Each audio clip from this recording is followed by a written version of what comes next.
No meio do mundo caótico em que vivemos hoje, pode parecer difícil praticar os ensinamentos de Jesus Cristo, como o perdão, o amor ao próximo, o respeito e a honra às nossas famílias. Às vezes, nossa cabeça está em outro lugar e nós precisamos parar de nos importar com as coisas deste mundo, como luxúria, dinheiro, poder e pensamentos de superioridade ou inferioridade. Você já parou para refletir sobre a origem desses pensamentos? Nós devemos vigiar nossos pensamentos e verificar se eles estão de acordo com o bem. A vida pode ser difícil e trazer situações adversas, e muitas pessoas podem ficar tristes ou perder a fé em Deus em meio a essas dificuldades.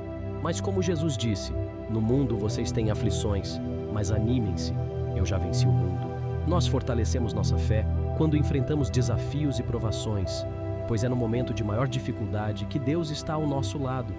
É como um vidro blindado, que só pode ser considerado resistente após passar por uma série de testes. De modo semelhante, nossa fé só se torna forte quando é testada.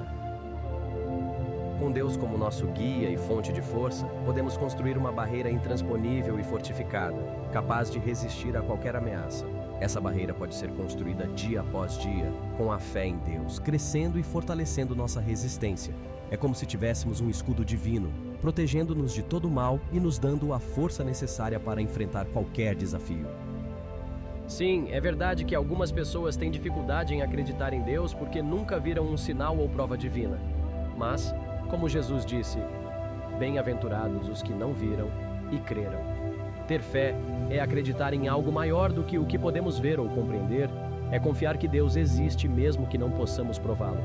E esse amor de Deus é verdadeiro e genuíno, e Ele deseja que nós amemos uns aos outros independentemente de nossa religião, etnia ou situação. O amor é o mandamento mais importante para nós, e embora seja fácil de entender, às vezes pode ser difícil de praticar. Mas é essa a nossa missão, amar uns aos outros como Deus nos ama. Ter fé em Jesus Cristo significa confiar totalmente nele, acreditar em seu poder e sabedoria infinitos e em seus ensinamentos. Significa acreditar que ele entende mesmo quando nós não conseguimos entender tudo, e que ele pode nos ajudar a superar os desafios diários, pois ele sentiu todas as nossas dores e fraquezas. Ele venceu o mundo e nos preparou para ter vida eterna, e está pronto a nos ajudar sempre que pensarmos nele e no seu pedido de não duvidar nem temer. Tudo começa com o amor de Deus. Ele nos amou com um amor eterno. Jeremias 31:3. Nossa segurança não está no que fazemos, mas nas suas promessas. Pois tenho certeza de que nem a morte nem a vida, nem os anjos, nem os governantes, nem as coisas presentes, nem as coisas futuras, nem os poderes, nem a altura, nem a profundidade, nem qualquer outra coisa em toda a criação serão capazes de nos separar do amor de Deus, em Cristo Jesus, nosso Senhor. Romanos 8:38-39. Mas nossa resposta ao amor de Deus é importante. O amor de Deus é maravilhoso, eterno, avassalador, mais profundo do que podemos imaginar e é para nós se, observe as condições, se confiamos em Jesus como nosso Salvador, se o amamos, se obedecemos aos seus mandamentos, se nos dedicamos ao ensino e à comunhão. Muitas vezes, confiamos em nossas conquistas, talentos e realizações materiais para preencher um vazio interior. Acomodamo-nos com nossas vidas ordinárias, mas algo parece faltar. É como se houvesse um chamado, uma voz sussurrando que há algo maior para nós. O que esquecemos é que esse vazio só pode ser preenchido por Deus, que nos criou com um propósito especial. Podemos entender os tipos de pessoas que seguiam Jesus nas multidões e saber diferenciar e analisar bem os seus interesses ao segui-lo. As multidões representam aqueles que buscam Jesus por interesses passageiros. São pessoas que querem apenas satisfazer suas próprias necessidades, seja por benefícios materiais ou por experiências emocionais.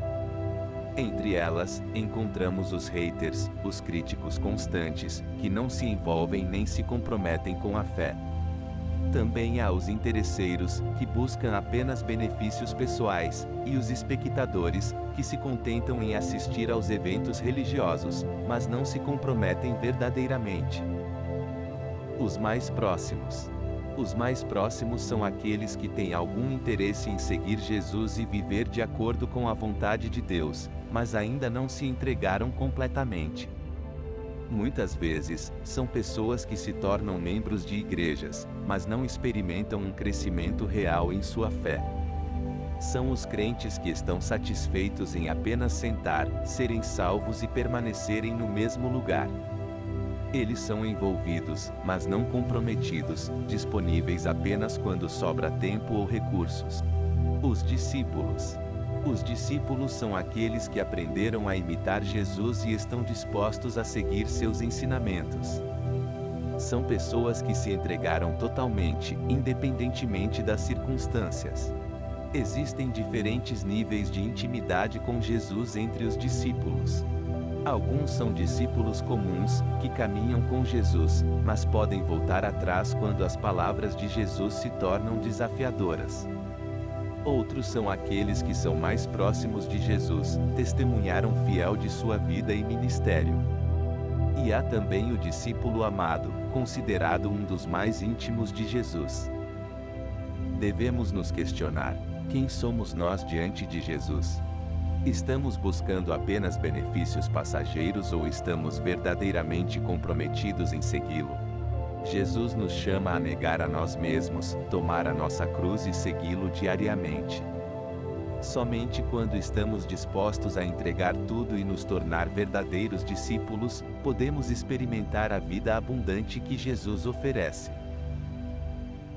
Nosso objetivo é nos tornarmos os discípulos mais fiéis de Jesus, fazendo o que ele deixou nas Escrituras e praticando o amor ao próximo, ensinando aqueles que querem aprender, e orando todos os dias para Deus nos fortificar cada vez mais.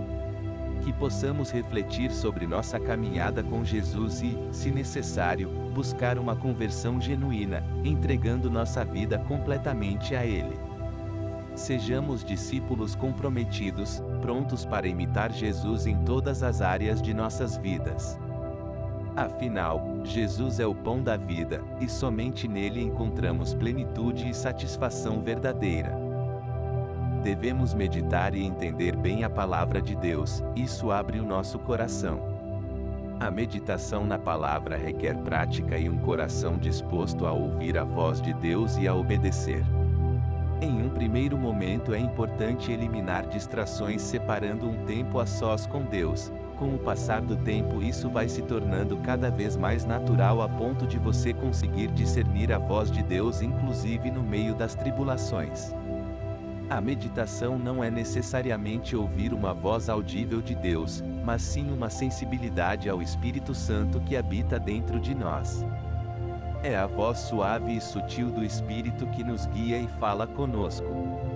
Embora seja uma experiência pessoal e individual, se você gostou do nosso vídeo, deixe o gostei, comente e compartilhe o vídeo para mais pessoas. Que Deus e o Senhor Jesus Cristo te abençoe grandiosamente.